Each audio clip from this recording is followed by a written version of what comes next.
¿Qué tal, amigos y amigas? Bienvenidos a Diversión con Vinilos, tu canal de referencia para descubrir la mejor música.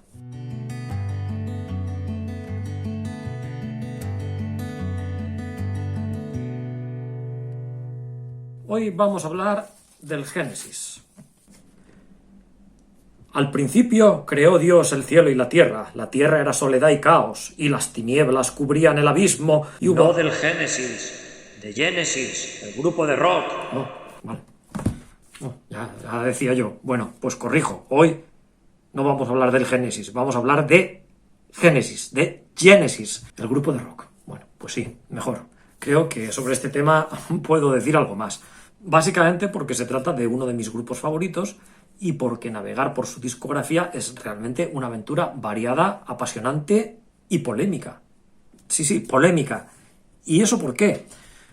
Bueno, pues hay pocos grupos en el canon del rock clásico con una discografía más bipolar y contrastante que la de Genesis. Por un lado, tenemos su primera etapa, en la que se consagraron como uno de los grupos de referencia dentro del rock progresivo, su formación clásica formada por Peter Gabriel, por Tony Banks, Mike Rutherford, Steve Hackett y Phil Collins, produjeron algunos de los discos de referencia en el género. Pero, por otro lado, tenemos una segunda etapa a partir de la partida de Peter Gabriel y después de Steve Hackett y la toma de liderazgo por parte de Phil Collins, en la que el sonido pasó a ser cada vez menos progresivo hasta convertirse en un grupo de pop rock o de pop, si me apuráis. Esta división tan radical hace que sea enormemente difícil encontrar a alguien que esté igualmente enamorado de toda la carrera de Genesis. Todo lo contrario. Tenemos por un lado a los acérrimos proggers que desdeñan abiertamente la segunda etapa por ser pop y comercial y ven a Phil Collins pues poco menos que como Satanás redivivo que echó a perder al grupo. Y bueno, y por otro lado tenemos a toda la horda de fans que descubrieron a Genesis en los años 80 y para los que los trabajos anteriores son poco más que aburridos experimentos sonoros. Sin embargo, yo creo que la historia es bastante más complicada que esto. El caso de Genesis no es único. A finales de los años 70, el rock progresivo estaba en franca decadencia. Muchos de los grandes grupos de rock progresivo desaparecieron o intentaron convertir su música a las modas de la época, aunque en la mayoría de los casos yo creo que fue peor el remedio que la enfermedad. Casos como el de Camel, el de Yes o el de Emerson, Lake and Palmer son ejemplos de muchos grupos que intentaron hacerse más pop y comerciales y simplemente fracasaron en el intento. ¿Cuál es la diferencia con Genesis? Pues que a Genesis le fue bien el cambio. ¿Qué digo bien? Les fue fantástico. Empezaron a acumular números 1, tanto en álbumes como en sencillos, a llenar estadios, a cosechar premios y, en definitiva, a ganar dinero como churros.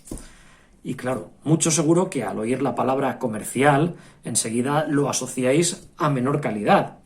Bueno, pues no necesariamente. Yo creo que se puede hacer perfectamente excelente música y que llegue a millones de personas, y lo importante es que estés convencido de lo que haces. Y por lo que parece, Collins, Banks y Rutherford estaban más que convencidos de lo que hacían y fueron capaces de encontrar la fórmula de mantener un alto estándar en la calidad a la vez que hacían una música pop de enorme éxito comercial.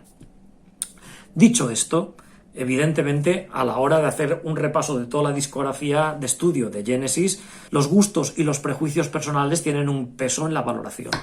Los que seguís este canal sabéis que yo soy un gran aficionado del rock progresivo y mis querencias van más hacia ese lado. En cualquier caso, he tratado de que esto no sea evidente en mi valoración, sino que el criterio de la calidad sea el predominante. Y como esto es algo realmente complicado, pues bueno, esta clasificación que os voy a hacer de los discos de Genesis refleja exclusivamente mi opinión personal. Bueno, pues vamos allá, vamos a hacer un repaso de la discografía de Genesis haciendo el fútil ejercicio de ordenar sus discos de peor a mejor.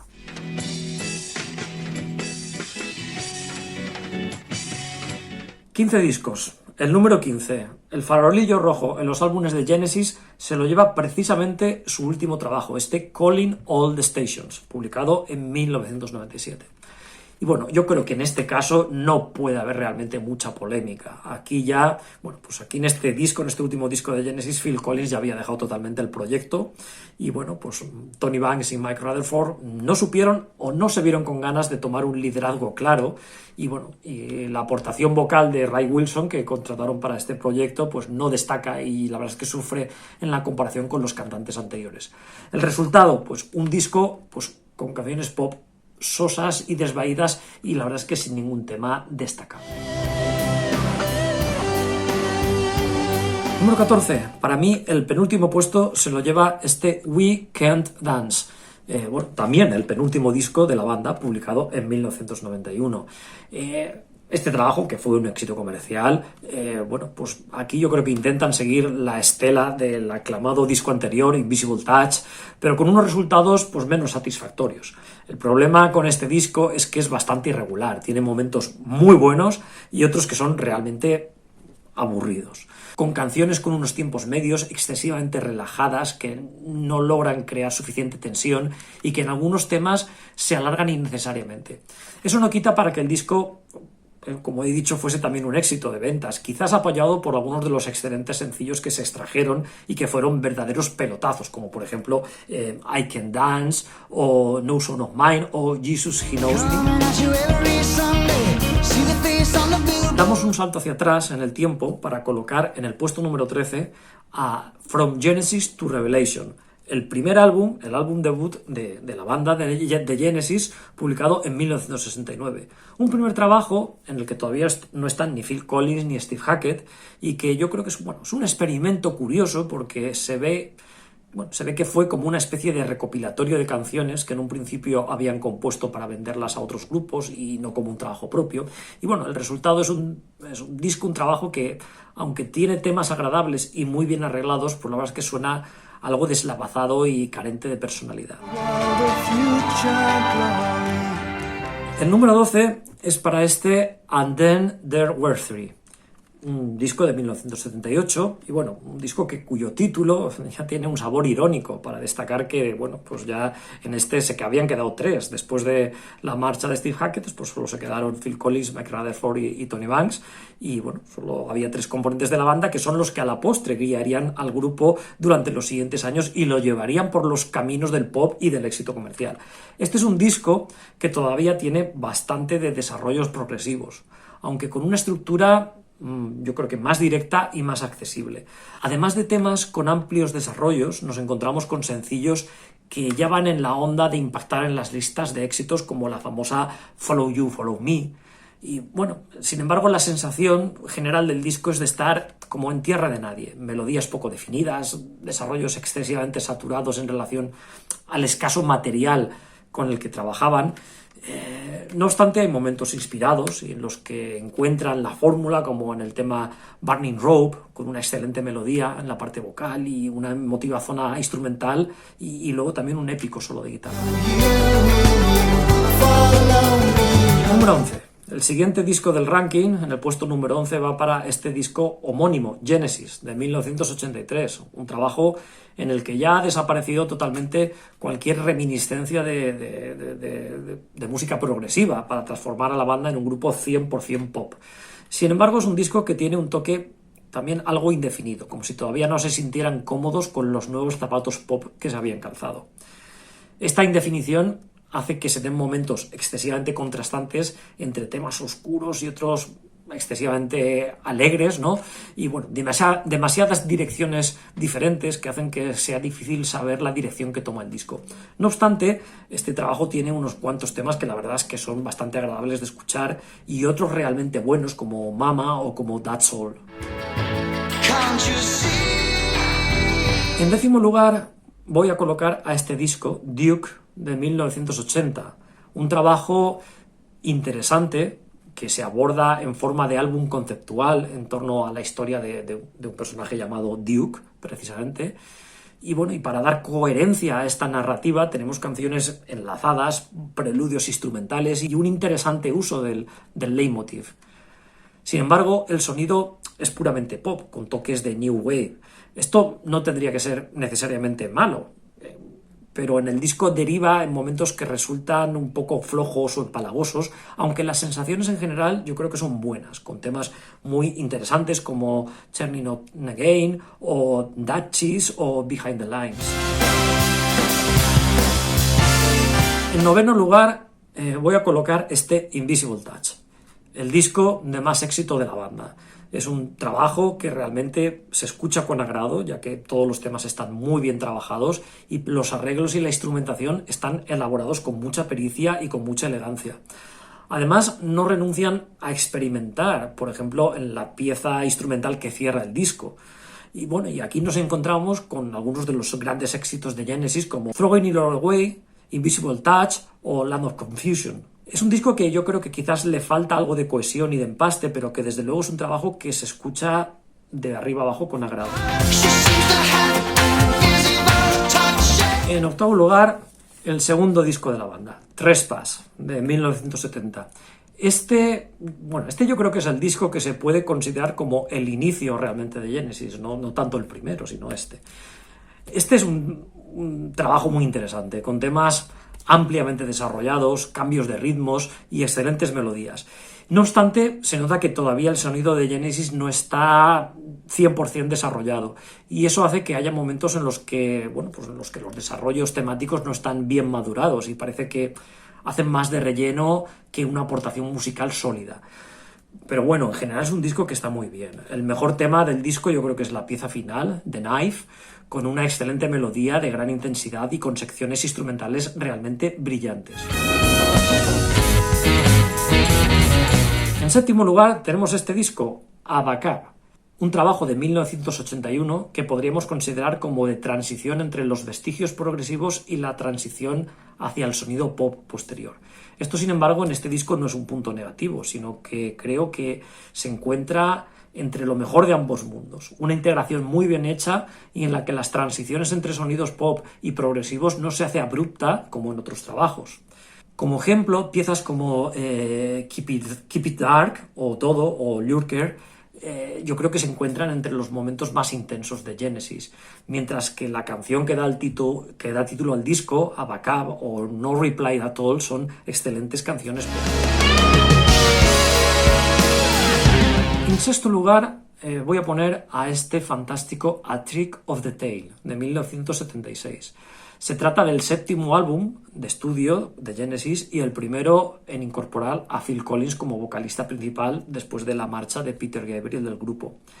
Esta partida, sin embargo, de Gabriel yo creo que no afecta al sonido del grupo, sino que sigue manteniendo el estilo de los discos anteriores y sobre todo la excelencia melódica y los elaborados desarrollos temáticos. Hay una gran cantidad de material excelente. El inquietante Entangled de Steve Hackett y el teatral y rítmico Dance on a Volcano o la hermosa Madman Moon son realmente temas sobresalientes. Quizás algunos desarrollos se alargan demasiado y eso le quita fuerza, pero estamos realmente ante un trabajo notable. Vamos ya a los puestos de cabeza.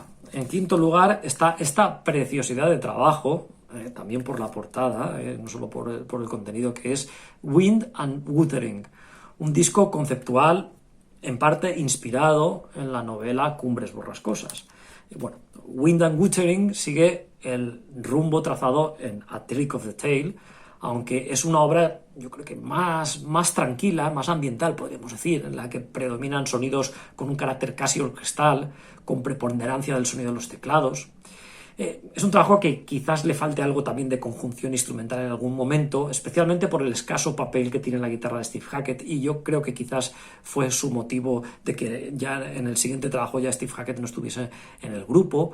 Pero bueno, en general es un trabajo con mucha coherencia temática y con bellísimos momentos, como por ejemplo los temas Blood on the Rooftops o 11th Earl of Mar. Bueno, un disco, la verdad es que muy bueno. En cuarto lugar tenemos a este The Lamb Lies Down on Broadway, de 1974, uno de los discos clásicos de Genesis y quizás el más ambicioso. Es una obra conceptual, yo creo que casi una ópera rock, que cuenta el viaje de autodescubrimiento de un joven puertorriqueño que va a Nueva York. Bueno, el argumento, la verdad es que es algo enrevesado, y esto hace que el resultado sea a veces algo caótico, pero la música es sencillamente sublime y curiosamente encaja muy bien con la historia. Me recuerda como equivalente a la flauta mágica de Mozart, cuyo argumento lleno de simbología no hay por dónde cogerlo, pero la música la verdad es que le da un valor de coherencia y belleza realmente impactante. Pues esto pasa lo mismo con este The Lamb Lies Down on Broadway. Es un trabajo difícil, largo, muy cambiante, pero si se coge con tranquilidad y dedicándole el tiempo que se merece, se descubren magníficas melodías, desarrollos muy acertados, una extraordinaria conjunción de todos los músicos y bueno, temas magníficos como In the Cage, de Carpet Crawlers o Lily White Lilith. Pero bueno, desde luego esto es un disco que no es de tema, sino que es de escucharlo entero. Tercer puesto, la medalla de bronce se la va a llevar este gran Nursery Rhyme de 1971. Este fue el tercer disco de la banda y el primero en incorporar el quinteto clásico formado por Peter Gabriel, Tony Banks, Mike Rutherford, Steve Hackett y Phil Collins. Bueno, es un trabajo que creo que tiene una gran dosis de poder y de personalidad. Tiene una sólida base rítmica, que se exploran diferentes texturas tanto densas como otras más acústicas, y el resultado es un collage que funciona realmente bien. Esto se ve especialmente en temas épicos como por ejemplo The Musical Box, un disco magnífico de verdad. En segundo lugar, y medalla de plata para Foxtrot, La danza del zorro, el cuarto álbum de la banda, publicado en 1972, y bueno, aquí nos encontramos con un disco homogéneo, muy bien enlazado de principio a fin, y bueno, del principio, desde los compases iniciales con The Watcher of the Skies, en el que se van desgranando los temas con una riqueza melódica y tímbrica abrumadora, y bueno, hasta llegar al romántico interludio de Steve Hackett, Horizons, basado en una pieza de Bach, que introduce a la que quizás sea la obra maestra de Genesis, la increíble Supper's Ready, una pieza de 20 minutos de duración que por sí sola bastaría para justificar toda la discografía de cualquier grupo, y que quizás es una de las grandes epopeyas de la historia del rock. Y bueno, el primer puesto, es el único disco que me queda, es este Selling England by the Pound. Es un disco enorme, es el quinto álbum de la banda, publicado en 1973, y uno de los discos esenciales en el rock progresivo, yo creo que un disco esencial en la música en general. Un disco realmente, yo creo que casi perfecto de principio a fin, en el que se percibe una increíble química entre los 5 componentes para que den cada uno de ellos lo mejor de sí mismos. Desde su mágico arranque, Can You Tell Me Where My Country Lies, que canta Peter Gabriel, que es la impresionante Dancing with the Moonlight Night, que cautiva y sorprende a partes iguales, con unos desarrollos melódicos sublimes y unos cambios de tono y ritmo absolutamente emocionantes y bien medidos, y hasta llegar al punto álgido del disco, que quizás sea la maravillosa Third of Fifth, con varias secciones, todas ellas perfectas, desde la introducción al piano, pasando por el pasaje vocal y de la flauta interpretadas por Gabriel, y acabando en el increíble solo de guitarra de Steve Hackett. Un disco realmente grandioso, que hay que saborear en pequeñas y continuadas dosis para poder apreciar todos sus detalles y todos sus matices. Bueno, y hasta aquí este repaso a toda la discografía de estudio de Genesis. Luego tienen discos en directo, que algunos de ellos, pues por ejemplo Second Sound y tal, yo creo que es un disco que está muy bien, pero bueno, la discografía de Genesis. Por supuesto, pues os invito también a que valoréis, ¿no?, este orden, me digáis a ver si estáis de acuerdo o no estáis de acuerdo, qué discos os parecen a vosotros más interesantes de la carrera de este grupo, y cuáles os gustan más y cuáles os gustan menos. Voy a poner aquí en la descripción del canal, os voy a poner un enlace a una playlist de Spotify para que podáis escuchar los temas que más me gustan de cada uno de los discos que hemos comentado, y bueno, teniendo en cuenta que yo creo que los 5 discos que han estado en el top 5, estos 5 discos, yo creo que son para escucharlos enteros, no solamente canciones sueltas. Bueno, y nada más. Si os ha gustado, dadle al like, suscribiros al canal si no estáis todavía suscritos para recibir toda la información de cuando saque nuevos vídeos. Y bueno, como siempre os digo, disfrutar de la música, disfrutar de Genesis y disfrutar de diversión con vinilos. Nos vemos en el próximo programa.